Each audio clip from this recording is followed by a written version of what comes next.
Greetings, Facebook family.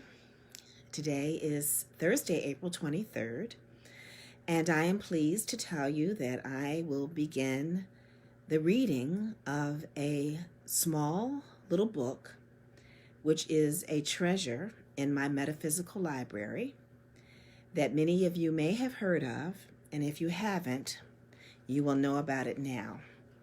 And this book is the Kybalion, Hermetic Philosophy. It is required reading in most metaphysical ministerial programs, and it was originally published in 1912 by the Yogi Publication Society. It is in the public domain, and therefore it allows me to read it legally. It will be uploaded onto my YouTube channel, Kathy English Holt, 3 words, that you can reference later. The Kybalion is a total of 15 chapters, and I will be reading a chapter a day. So sit back and enjoy. Today we will be covering the introduction. So, the introduction to the Kybalion in the public domain.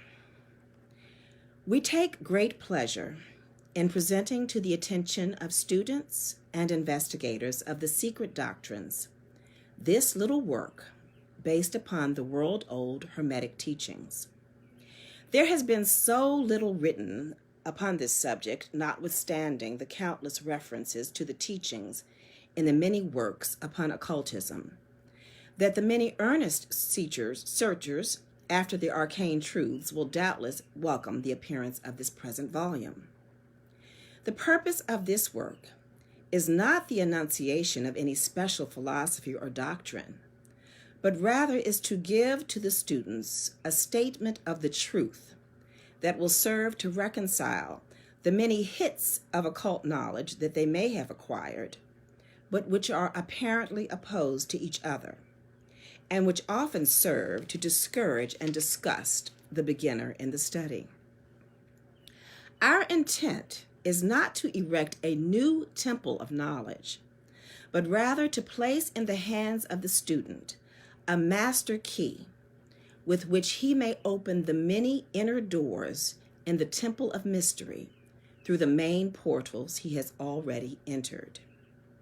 There is no portion of the occult teachings possessed by the world which have been so closely guarded as the fragments of the Hermetic teachings which have come down to us over the tens of centuries, which have elapsed since the lifetime of the great founder, Hermes Trismegistus, the scribe of the gods, who dwelt in old Egypt in the days when the present race of men was in its infancy.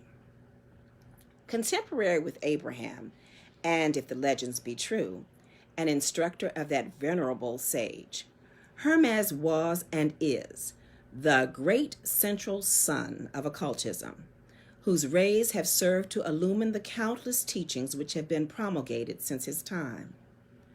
All the fundamental and basic teachings embedded in the esoteric teachings of every race may be traced back to Hermes. Even the most ancient teachings of India undoubtedly have their roots in the original Hermetic teachings. From the land of the Ganges, many advanced occultists wandered to the land of Egypt and sat at the feet of the master.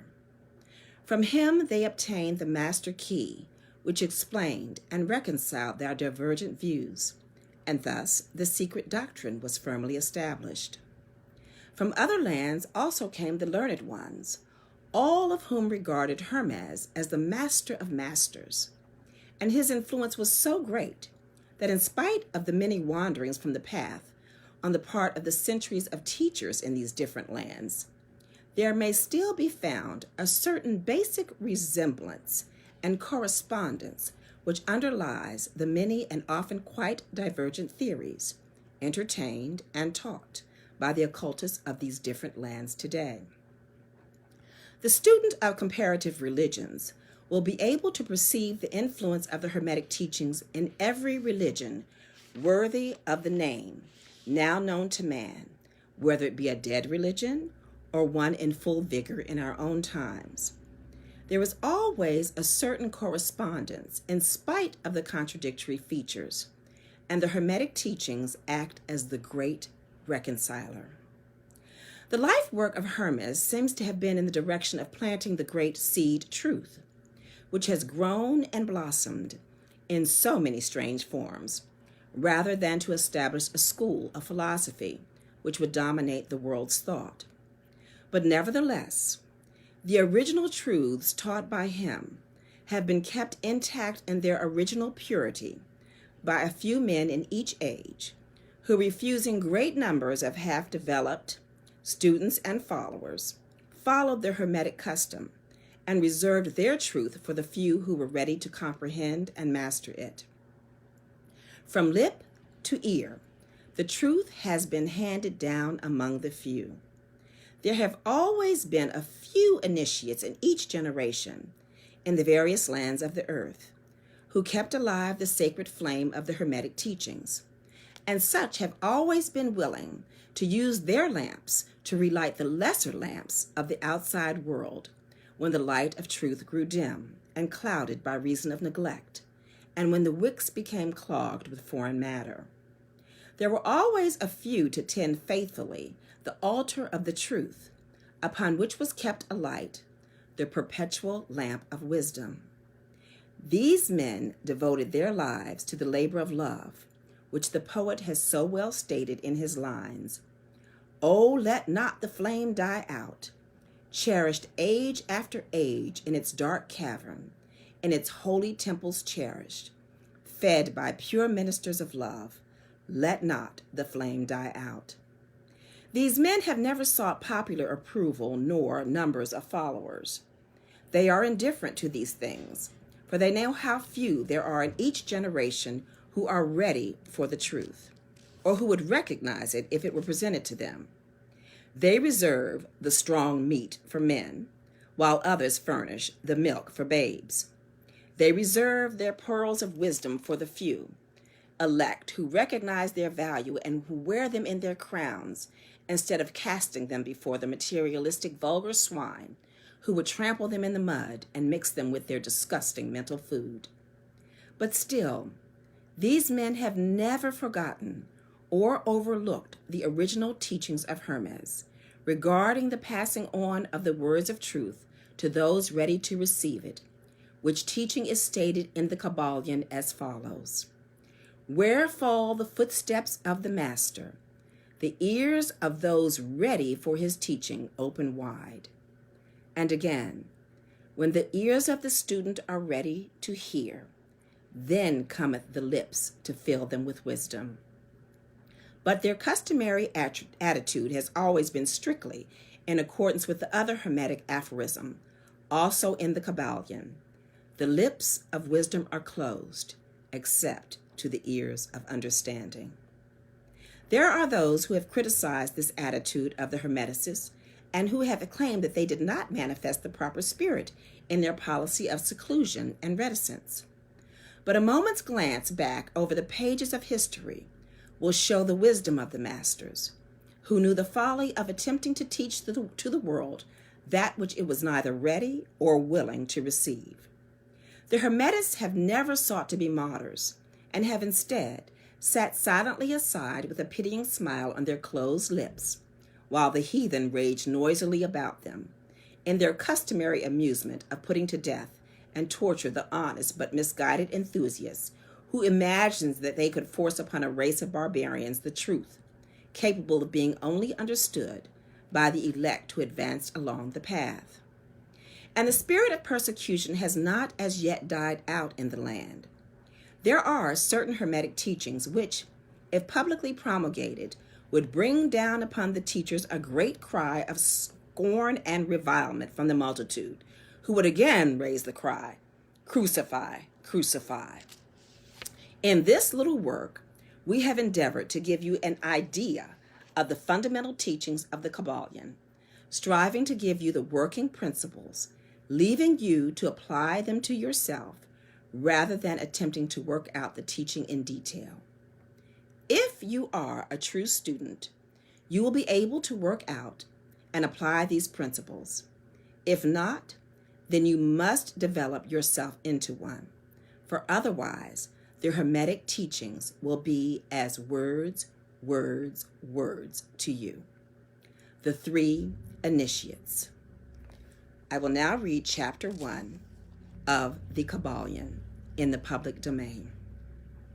Chapter 1, the Hermetic philosophy. The lips of wisdom are closed, except to the ears of understanding. The Kybalion. From old Egypt have come the fundamental esoteric and occult teachings, which have so strongly influenced the philosophies of all races, nations, and peoples for several thousand years. Egypt, the home of the pyramids and the Sphinx, was the birthplace of the hidden wisdom and mystic teachings. From her secret doctrine, all nations have borrowed. India, Persia, Chaldea, Media, China, Japan, Assyria, ancient Greece and Rome, and other ancient countries partook liberally at the feast of knowledge, which the hierophants and masters of the land of Isis so freely provided for those who came prepared to partake of the great store of mystic and occult lore, which the masterminds of that ancient land had gathered together. In ancient Egypt dwelt the great adepts and masters, who have never been surpassed and who seldom have been equaled, during the centuries that have taken their processional flight since the days of the great Hermes. In Egypt was located the great lodge of lodges of the mystics. At the doors of her temples entered the neophytes, who afterwards, as hierophants, adepts, and masters, traveled to the four corners of the earth, carrying with them the precious knowledge which they were ready, anxious, and willing to pass on to those who were ready to receive the same. All students of the occult recognized the debt that they owed to these venerable masters of that ancient land.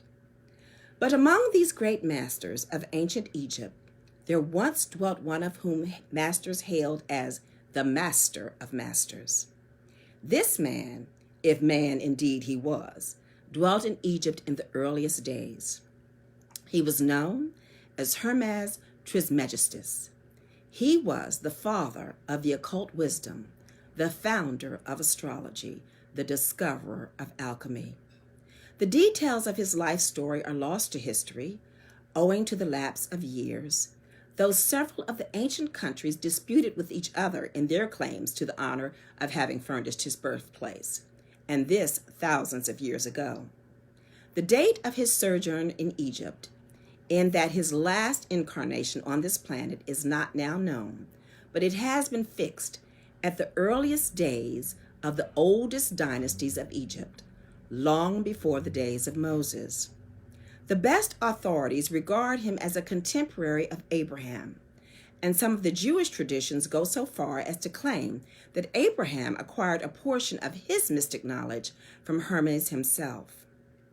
As the years rolled by after his passing from this plane of life, tradition recording that he lived 300 years in the flesh, the Egypts deified Hermes and made him one of their gods under the name of Thoth. Years after, the people of ancient Greece also made him one of their many gods, calling him Hermes, the god of wisdom. The Egyptians revered his memory for many centuries, yes, tens of centuries, calling him the scribe of the gods, and bestowing upon him distinctively his ancient title Trismegistus, which means the thrice great, the great great, the greatest great, etc. In all the ancient lands, the name of Hermes Trismegistus was revered, the name being synonymous with the fount of wisdom.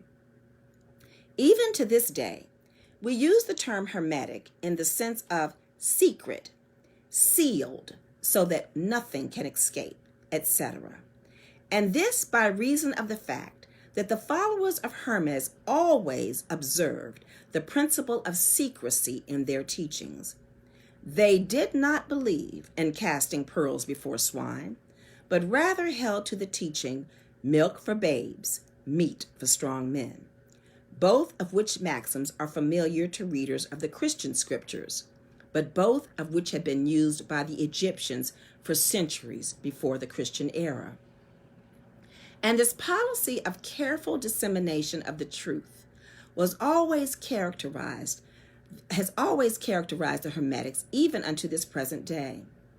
The Hermetic teachings are to be found in all lands, among all religions, but never identified with any particular country, nor with any particular religious sect. This because of the warning of the ancient teachers against allowing the secret doctrine to become crystallized into a creed.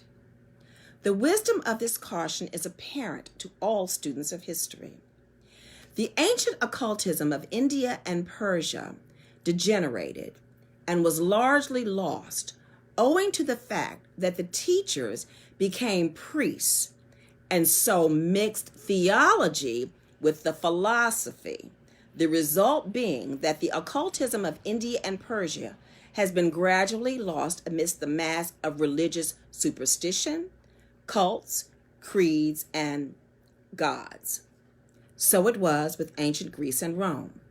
So it was with the Hermetic teachings of the Gnostics and the early Christians, which were lost at the time of Constantine, whose iron hand smothered philosophy with a blanket of theology, losing to the Christian church that which was its very essence and spirit, and causing it to grope throughout several centuries before it found the way back to its ancient faith.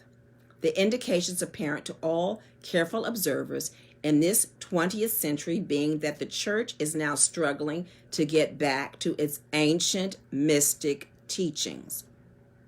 But there were always a few faithful souls who kept alive the flame, tending it carefully and not allowing its light to become extinguished. And thanks to these staunch hearts and fearless minds, we have the truth still with us. But it is not found in books to any great extent. It has been passed along from master to student, from initiate to hierophant, from lip to ear.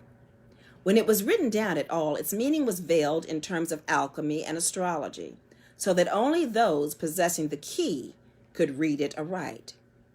This was made necessary in order to avoid the persecution of the theologians of the Middle Ages, who fought the secret doctrine with fire and sword, stake, gibbet, and cross.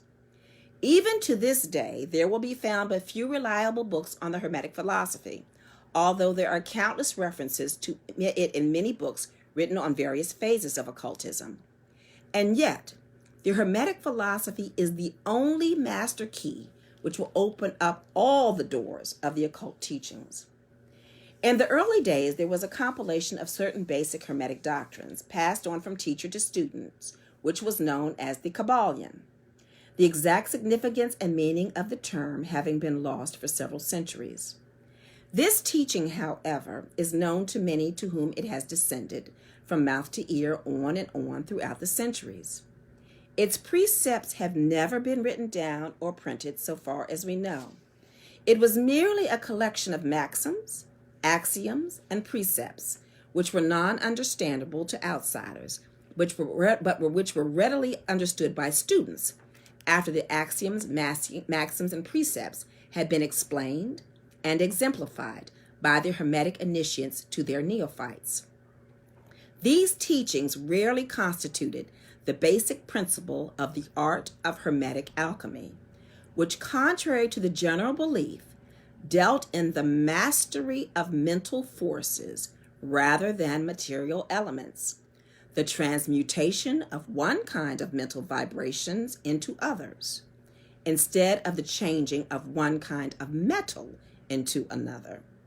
The legends of the philosopher's stone, which would turn base metal into gold, was an allegory relating to Hermetic philosophy, readily understood by all students of true Hermeticism. In this little book, of which this is the first lesson, we invite our students to examine into the Hermetic teachings as set forth in the Kybalion, and as explained by ourselves, humble students of the teachings, who, while bearing the title of initiates, are still students at the feet of Hermes, the master. We herein give you many of the maxims, axioms, and precepts of the Kybalion, accompanied by explanations and illustrations which we deem likely to render the teachings more easily comprehended by the modern student, particularly as the original text is purposely veiled in closed, obscure terms. The original maxims, axioms, and precepts of the Kybalion are printed herein, in quotation marks, the proper credit being given. Our own work is printed in the regular way in the body of the work. We trust that the many students to whom we now offer this little work will derive as much benefit from the study of its pages as have the many who have gone on before, treading the same path to mastery throughout the centuries that have passed since the times of Hermes Trismegistus, the master of masters, the great, in the words of the Kybalion. So that according to the teachings, the passage of this book to those ready for the instruction will attract the attention of such as are prepared to receive the teachings.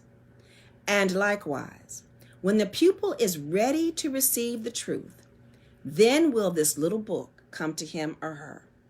Such is the law. The Hermetic principle of cause and effect, in its aspect of the law of attraction, will bring lips and ears together, pupil and book in company. So mote it be. Where fall the footsteps of the master, the ears of those ready for his teachings open wide. When the ears of the student are ready to hear, then cometh the lips to fill them with wisdom. The Kybalion. End of chapter 1. Tomorrow I will share with you chapter 2, and as I indicated earlier, these readings will be uploaded onto my YouTube page, Kathy English Holt. The entire reading of the Kybalion, initially published in 1912 by the Yogi Publication Company. I hope you have enjoyed this reading. There will be more. It's a great teaching for a time such as this. Be well, God bless, and be safe. Stay home.